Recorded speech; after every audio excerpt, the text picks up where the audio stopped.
President Mary Robinson, you've been President of Ireland, you've been a UN Commissioner for Human Rights, a great advocate of human rights, and now you've just been talking about corporate social responsibility.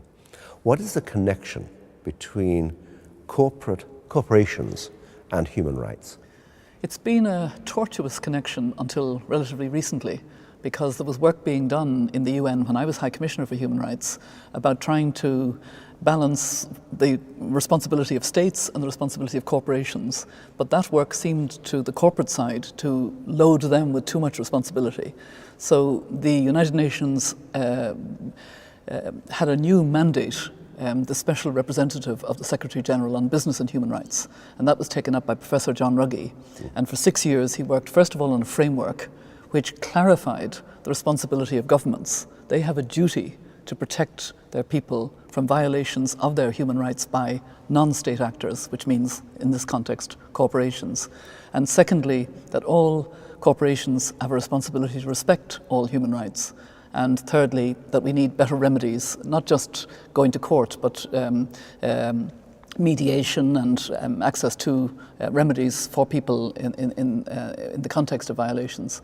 And after the framework was accepted by the Human Rights Council, he was asked to come forward with guiding principles.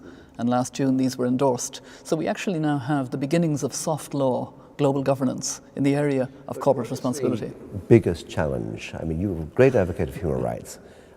Just to ask a very simple, simplistic question, what's the biggest challenge you face? Implementation. Because the majority... Is that the fault of governments or of corporations, or both? I think both in a way. Governments have signed up to these covenants and conventions, and the problem is in the small print of implementing, even making known to their people that they ratified conventions is sometimes a problem. Never question. Thierry de Montbrial talked about human values as opposed to a definition of human rights. Do you agree? What do you think he meant, and what is your position?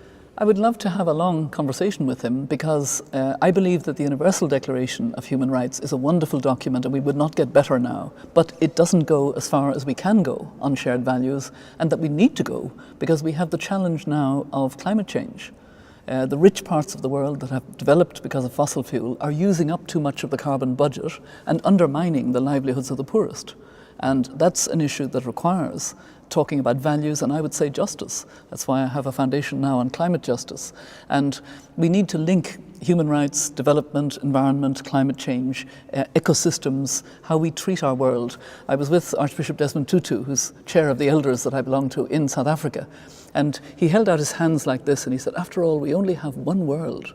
And if we don't look after that world, it will affect all of us. And he's right. Mary Robinson, thank you very much indeed. Okay.